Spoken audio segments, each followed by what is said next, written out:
কড়াইতে ঘি বসিয়ে দিয়েছি, দিচ্ছি তেজপাতা। দেখো এবার আমি কি করছি, ডালগুলোকে একটু ন্যাকা দিয়ে মুছে নিয়েছি, যেহেতু ঘিতে ভাজবো তাই। এবার আমি এগুলোকে ভেজে নেবো। তেজপাতা আর ঘি দিয়ে ভাজলে না বন্ধুরা খুব সুন্দর একটা ফ্লেভার আসে। আজ আমার রান্নার অর্ডার আছে, তার জন্য আমি এইভাবে রান্নাগুলো সুন্দর এক এক দিন এক এক সিস্টেমে একটু করে দেওয়ার চেষ্টা করি, যাতে মুখে ভালো লাগে, খেতে ভালো লাগে। তাহলে বন্ধুরা এখন ডালগুলো আমি ভেজে নেবো, ভেজ ডাল করবো একটু অন্যরকমভাবে। তোমরা পুরো ভিডিওটা দেখতে থাকবে বন্ধুরা, স্কিপ করে যাবে না। তাহলে আমি ডালগুলো ভেজে নিচ্ছি। ভাজা হয়ে গেছে, দেখো এইভাবে ভেজে নিলাম, এর থেকে বেশি ভাজা যাবে না, যেহেতু আমি ভেজ ডাল করবো। আর একটু কম ভাজলেও হয়ে যাবে। এখানে আমি গরম জল করে রেখেছি, এবার গরম জল ঢেলে দিচ্ছি। দেখো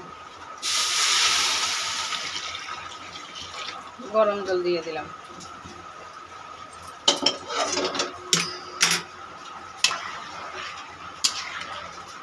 এবার ফুটতে দেবো।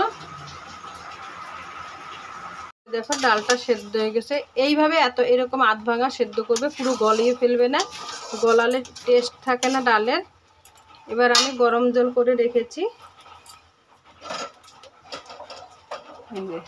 গরম জল করে নিয়েছি, গরম জলটা ঢেলে দেবো। গরম জল ঢেলে দিলাম, কড়াইতে তেল দিয়ে দিলাম। গাজর কেটে নিয়েছি, এবার ভেজে নেব। আলাদা আলাদা করে ভাজতে পারো, যেহেতু আমার একটু সময় হাতে কম আছে, তাই আমি একটু আলাদা আলাদা করে ভেজে নিচ্ছি।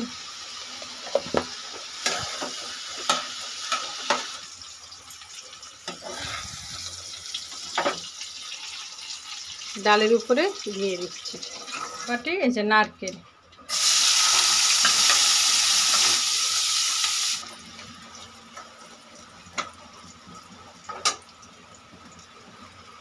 কাজু আর কিশমিশ গুলো একসঙ্গে ভেজে নিচ্ছি।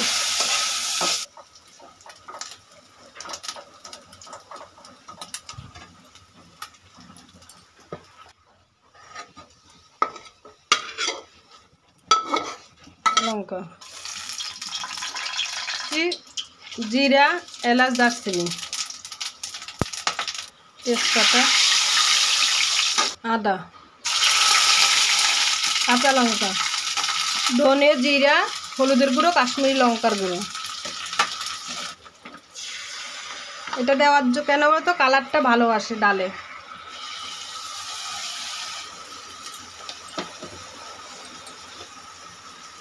চিনি, নুন চিনি দিয়ে দিলাম।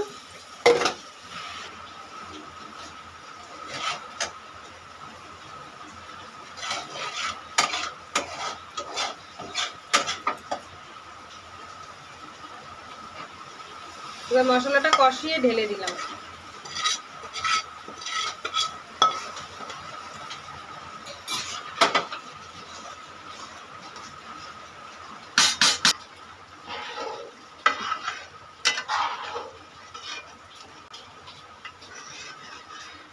ফুটে আসলে ঘি গরম মশলা দিয়ে নামিয়ে নেব।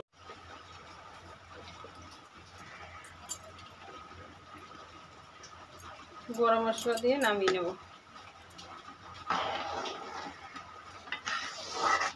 নারকেল চটি দিয়ে মুগ ডাল খেতেও আমরা ছোলার ডাল করে, যে মুগ ডালও করলাম আজকে।